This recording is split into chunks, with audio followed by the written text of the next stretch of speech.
네, 예수님의 사역에는 세 가지 포인트가 있습니다. 첫 번째는 가르치시는 것이고요. 두 번째는 선포하시는 것입니다.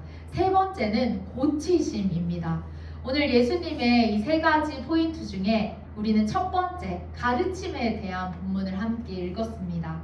오늘 말씀에 보면 예수님께서 회당에 가셨다고 기록을 하고 있죠.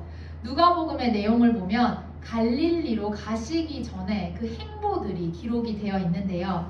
세례 요한에게 예수님께서는 먼저 세례를 받으십니다.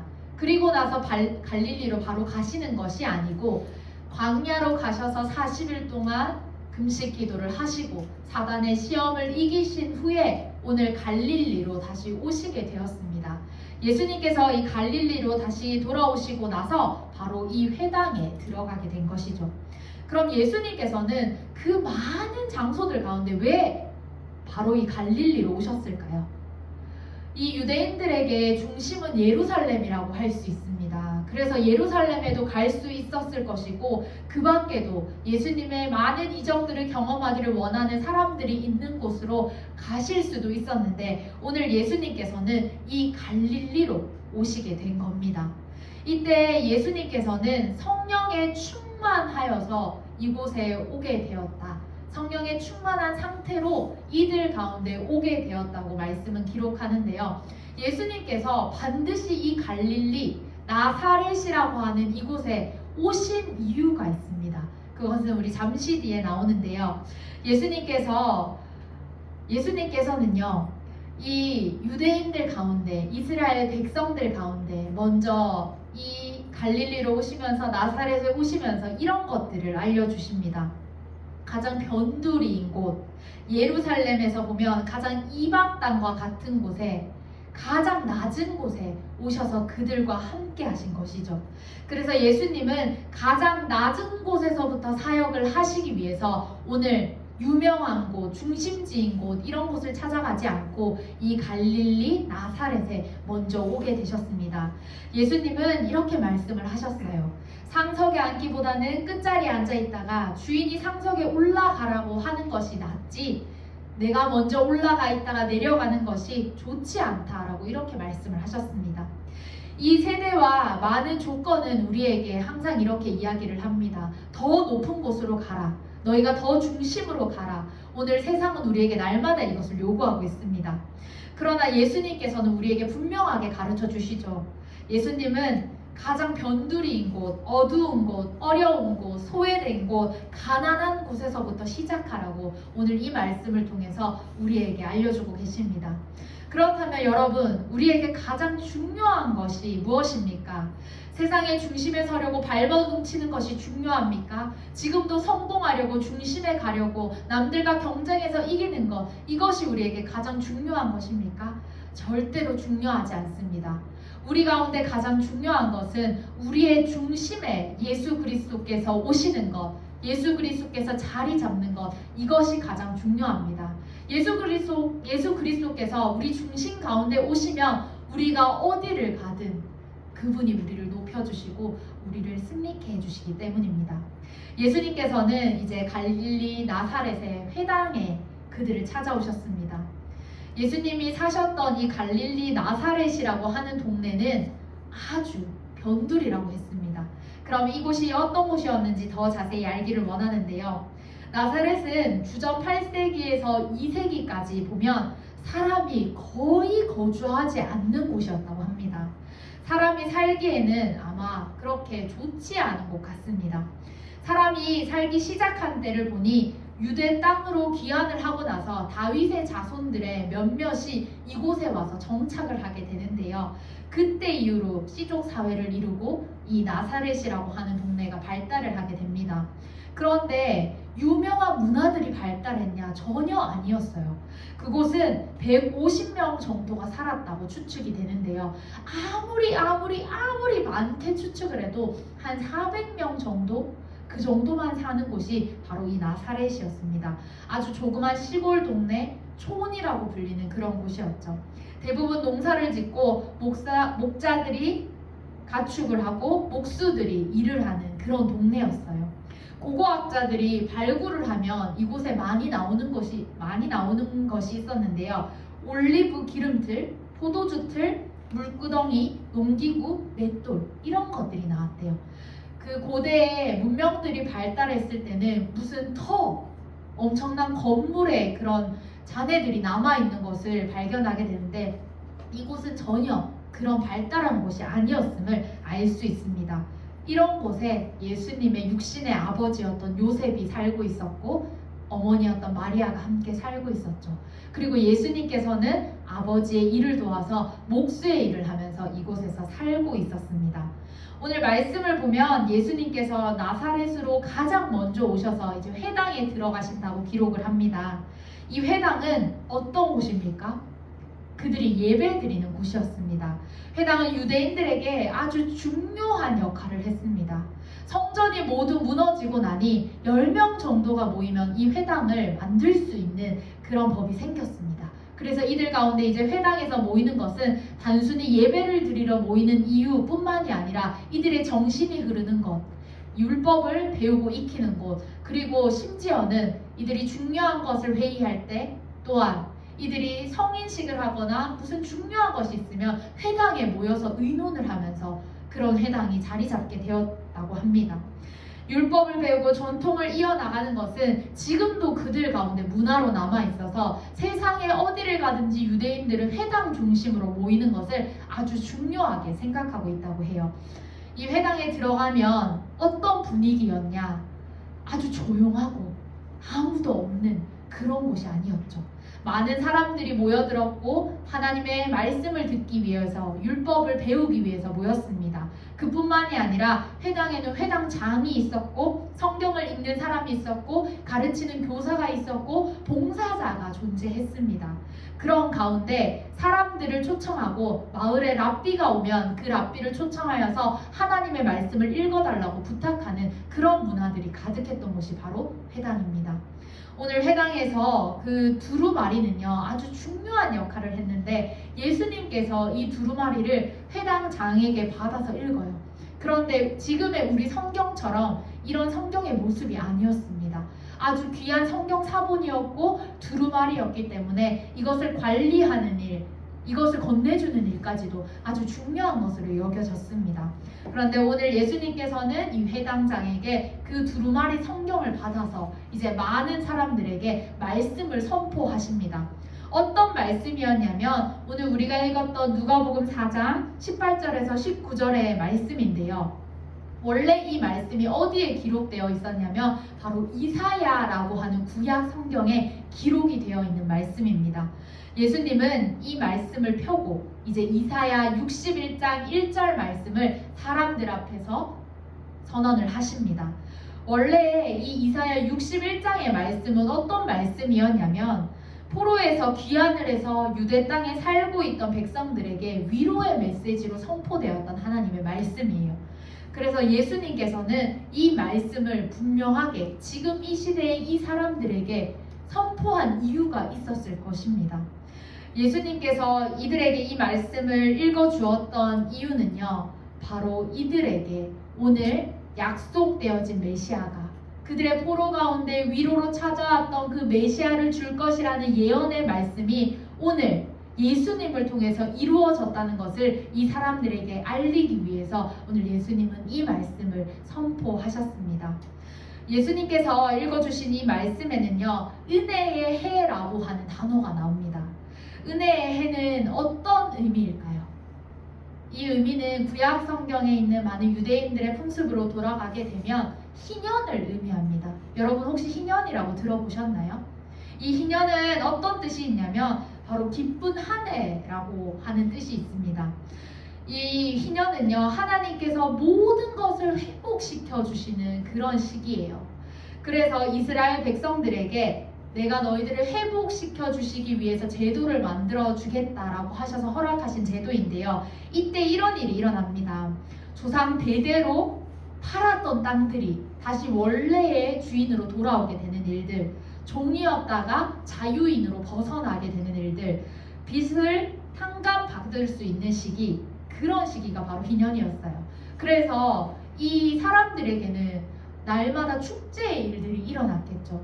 노예에서 자유인이 되고 종에서 억눌림 받았던 그 삶들이 모두 해결되었으니까요. 그리고 그때 당시에는 땅이 그들의 부의 상징이었는데 그 시기가 되면 다시 원래의 주인의 그 땅으로 우리 조상에게 하나님께서 주신 땅이 돌아온다고 하니 얼마나 기뻤겠습니까? 이것이 바로 희년인데 하나님께서는 이 희년을 은혜의 해라고 말씀해 주시는 겁니다. 이 희년은 50년마다 돌아왔는데요. 7년이 7번을 지나고 안식년이 지난 다음에 이 희년의 때를 맞이했습니다. 하나님께서 이 제도를 만들므로 인하여서 이제 가난한 사람들이 가난을 벗어나고 종들이 하나님 앞에 자유를 되찾고 사람들에게 자유를 되찾는 일들이 일어나면서 하나님께서는 그들에게 진정한 은혜의 해를 경험할 수 있게 해주셨습니다. 이 은혜의 해는 이렇게 단순한 제도로만도 기쁠만 한데 이 제도뿐만이 아니었습니다. 하나님께서 오늘 이 말씀하여 주신 희년이 예수님께서 구약의 말씀을 통하여서 선포하셨을 때 이 은혜의 해는 오늘 이 사람들에게 놀라운 일로 다가오게 됩니다. 바로 메시아의 사명의 그 예언한 말씀이 들어있기 때문이죠. 그래서 예수님께서는 오늘 이 말씀을 하시면서 예수님의 모든 사역이 너희가 이제 나를 통하여서 구약으로부터 예언되어져 있던 메시아가 나인데 바로 나를 통하여서 너희들이 모든 삶 가운데 희년을 경험하게 될 것이라고 이 사람들에게 선포하여 주고 계시는 겁니다. 예수님은 이 사람들에게 바로 희년 그 자체로 은혜의 해 그 자체로 이들에게 다가오셨습니다. 그래서 우리 안에 예수님이 함께 하신다면 우리도 이 은혜의 해를 누릴 수 있게 되는 것이죠. 오늘 말씀에 보면 예수님께서 이 말씀을 하시고 책을 덮으시는데요. 그리고 나서 다시 회당장 그 맡은 자에게 그 성경을 내어주고 나니 모든 사람들이 예수님의 그 말씀에 주목하였다고 이 성경은 기록을 하고 있습니다. 이 사람들이 이렇게 생각했을까요? 이 예언이 이루어졌다. 누구를 통해서? 아, 지금 내 앞에 있는 예수님을 통해서 이루어졌다. 이렇게 생각했을까요? 원래 이들이 주목한 것은 정말 좋은 말씀을 하는구나 주목하였지만 문제는 그 뒤에 일어나게 됩니다. 그 사람들은요, 예수님께서 한 반응에 대해서 놀라움을 겪고 있지만 그 이후에는 이제 이런 의문이 들기 시작하는 것이죠. 저 예수라고 하는 자가 요셉의 아들이 아니었던가? 우리의 삶 속에서 그냥 함께 생활하였던 목수의 아들이었던 그자가 지금 이런 말을 선포한다고? 이런 의문이 그들에게 들었습니다. 그리고 그 의문은요, 그 안에 비아냥거림을 내포하고 있었는데요. 도대체 그에게 우리가 무엇을 배우겠으며 그에게 무슨 좋은 것이 나겠느냐, 이런 것들이 그 마음 가운데 내포하고 있었던 것이죠. 나사렛 사람들은 뛰어난 교육을 받지도 않은 자가, 단순히 목수의 아들이었던 자가 갑자기 나타나서 내가 선지자다, 메시아다 라고 하니 아무도 인정하지 않는 듯한 그런 분위기가 해당 안에 감싸 돌았습니다. 그리고 여러분 혹시 요한복음 1장 46절의 말씀 아시나요? 나사렛의 옆에 있던 가나라고 하는 지역에 나다나엘이라고 하는 사람이 있는데요. 나다나엘이 이런 말을 합니다. 나사렛에서 무슨 선한 것이 날 수 있느냐, 이렇게 말할 정도로 나사렛이라고 하는 지역들의 그 지역에 살고 있는 자들조차, 그 옆에 지역에 살고 있는 자들조차 무슨 좋은 것이 나겠냐, 아무런 기대가 없던 것이죠. 그런데 오늘 예수님께서 선지자로 나타나서 말씀을 하니 예수님께도 오히려 그들은 기대하지 않고 비아냥거리면서 나아갔던 것입니다. 그 당시에 목수의 일을 하던 동네의 사람들, 예수님께서 일을 도와주셨겠죠. 누구보다 가까이 있어서 그분이 어떤 분인지 옆에서 경험을 하였겠죠. 아빠를 따라다니면서 목수 일을 했던 그 사람이 선생으로 돌아왔습니다. 그랬더니 이제 이 사람들 어떤 반응을 하는지 말씀을 통해 살펴보기를 원합니다. 이런 분위기 속에서 예수님께서 누가복음 4장 23절에는 이런 말씀을 하세요. 얼마나 인정을 못 받았으면 이런 말씀을 할까, 이런 심정이 들었는데요. 예수님 이런 말씀하십니다. 너희가 반드시 의사야 너 자신을 고치라 하는 속담을 인용하여 내게 말하기를 우리가 들은 바 가버나움에서 행한 일을 내 고향 여기에서도 행하라 하리라. 가버나움에서는 예수님께서 이적을 행하셨던 것 같아요. 이 말씀에 근거하면. 그런데 오늘 사람들이 그래 네가 선지자면 여기서도 한번 해봐라 이렇게 생각하고 이야기하는 것이죠. 그래서 24절에 예수님께서 계속 말씀하십니다. 고향에서는 환영을 받는 자가 없다. 이 사람들의 분위기 너무나도 잘 알겠죠. 이런 사람들의 선입견과 편견, 아무런 기대가 없는 곳, 아무런 기적이 일어나지 않는 곳, 그것을 스스로 그들이 만들어 나가고 있었습니다. 그 뒤에 예수님께서는 계속해서 이렇게 말씀을 하십니다. 엘리야 선지자와 엘리사 선지자의 이야기를 드는데요. 하나님께서 이스라엘에 많은 사람이 있는데 그 많은 사람들 중에서 레바논 멀리까지 그 엘리야를 보내서 만나게 한 여인은 이방 여인이었습니다. 아주 가난한 여인이었습니다. 이스라엘에 있는 많은 자들이 아니라 이방에 있는 자가 그 은혜를 받게 되었다고 예수님 이야기하십니다. 그리고 나서 계속해서 이야기해 주시는데 엘리사가 만난 자도 역시 누구였습니까? 이방인이었죠. 그 많은 이스라엘 땅에 있는 많은 자들이 나음을 받을 수 있었지만 오늘 그 하나님께 나음을 받은 자, 엘리사를 통해 나음을 받은 자는 이방인 나아만 장군이었습니다. 오늘 예수님께서 이런 이야기를 하면서 고향에 있던 사람들은 아무런 인정을 받지 못하나 오히려 멀리에 있는 자들, 이방인들이 인정을 받는다. 이런 말씀들을 하니 이 사람들이 그 선지자, 가뜩이나 납득되지 않는 그 예수님을 이제는 쫓아서 죽이려고 하는 모습을 보입니다. 오늘 유대인들의 행동을 보면 29절에서 29절에서 30절 말씀에 예수님을 끌고 가서 낭떠러지에 밀쳐서 떨어뜨려서 죽이려고 하는 모습까지 이르게 되는 것이죠.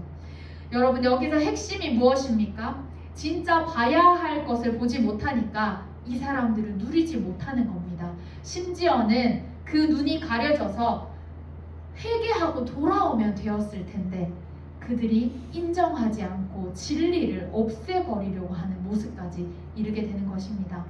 여러분 우리 또한 그렇습니다. 진짜 예수님을 만난다면 우리 안에 회개가 일어나야 합니다. 그분을 통해서 많은 것들을 누릴 수 있습니다. 그런데 우리가 깨닫지 못하고 별 기대감 없이 하루하루를 살아가니까 우리 인생에서 예수님은 온데간데 없이 오히려 낭떠러지로 예수님을 밀어서 넘어뜨리려고 죽이려고 하는 우리의 모습이 있지 않은지 돌아보기를 소망합니다. 이러한 삶을 멈추기 위해서 우리가 이제 깨달아야 하는 것이 있는데요. 그것은 바로 이 땅에 오신 예수님, 그 예수님께서 이 땅에 오신 이유를 명확하게 아는 것입니다. 예수님 오늘 우리 이 말씀을 통하여서 이 땅에 오신 이유를 무엇라고 말씀해 주십니까? 예수님은 모든 우리의 죄를 끊기 위해서 이 땅에 오셨다고 말씀해 주십니다. 예수님은 가난한 자에게 복음을 전하게 하시려고 포로된 자에게 자유를, 눈먼 자에게 다시 보게 함을, 눌린 자를 자유롭게 하고 주의 은혜의 해를 전파하게 하려고 하신다고 오늘 말씀 속에서 우리에게 이야기해 주고 계십니다. 그런데 여러분 이 당시는 로마 시대였습니다. 예수님의 말씀 그대로 문자 그대로라면 로마가 무너져야 하겠죠. 감옥들이 모두 다 그 옥문들이 열리고 포로된 자들, 감옥에 갇힌 자들이 나와야겠죠. 그런데 예수님이 오셨을 때 이것들 아무것도 이루어지지 않았습니다. 이 예수님께서 하셨던 말씀 계속해서 보면요. 당장에 가난한 자들이 부자가 되어야 하고 눈먼 자들이 모두 눈을 떠야 합니다. 그런데 예수님 오셨을 때 이런 일이 일어났습니까? 물론 눈먼 자들을 예수님 고쳐주시기도 하셨지만 이런 문자적인 그대로의 일들은 일어나지 않았습니다. 그런데 예수님께서 우리에게 명확하게 이 말씀을 통하여서 해주신 것이 있습니다. 그것은 바로 죄로부터 노예되었던 우리들의 모든 사슬을 끊어주신다고, 죄로부터 물들여져서 우리의 마음이 공허하고 가난하고 상처받은 것들을 말씀으로 채워주셔서 우리를 회복시켜 주신다고 말씀하십니다. 하나님의 말씀을 보지 못하는 자들이 예수님을 통하여서 오늘 다시 한번 그 눈을 뜨게 되고 눈먼 자들이 이제 다시 그 주님을 보게 될 것이고 예수님을 보게 될 것이라고 예수님 말씀해 주고 계십니다. 예수님은 문자 그대로를 이루시려고 이 땅에 오신 것이 아니라 유대인들이 말하는 정치적인 메시아, 이것으로 이 땅에 오신 것이 아니라 우리의 죄를 사해 주시기 위해서 이 땅에 오셨습니다. 그동안 죄 때문에 보지 못했던 것들을 보게 하시는 분이 누구십니까? 예수 그리스도입니다. 죄로 묶여있던 자들을 풀어주시는 분 누구십니까? 예수 그리스도입니다. 죄에 갇혀있는 것들을 복음으로 풀어주시고 우리에게 다시 생명을 주시기 위해서 오신 분이 바로 우리 예수님입니다.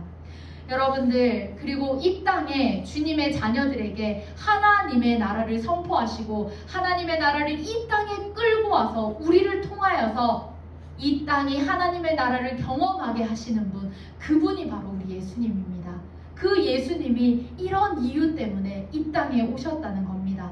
그런데 우리는 자꾸 문자에 얽매여서 문자에 집착하거나 또 우리의 근본인 죄를 보지 못하고 그냥 눈을 가리고 살아가지는 않는지 돌아보기를 소망합니다. 우리 안에 있는 오늘 죄의 모든 문제들을 주님 앞에 다시 내려놓기를 원합니다. 지금 이 시대는요, 이 죄들을 오히려 너무 당연하게 생각하고 있습니다. 그래서 예수 그리스도를 믿는 우리라고 하여도 세상에 나아가다 보면 이 죄에 무뎌지고 세상과 타협하며 죄에 물들어서 이 하루하루를 살아갑니다. 좀 나빠도 내가 이익을 보면 된다. 무능한 것보다는 꼼수를 써서 현명하게 살아가는 것이 맞다. 죄를 좀 지어서 잘 살 수 있으면, 돈을 많이 벌 수 있으면 괜찮다 라고 하는 것이 이 세상 아닙니까? 혹시 우리 마음 가운데도 이런 마음 있지 않습니까? 여러분, 이 세상에 있는 모든 가치관들 주님이 끊어버리시려고 우리에게 오셨다는 겁니다. 이 죄에 있는 모든 문제들이 해결되면 우리가 이 모든 것들로부터 자유할 수 있다고 우리에게 말씀해주고 계시는 겁니다.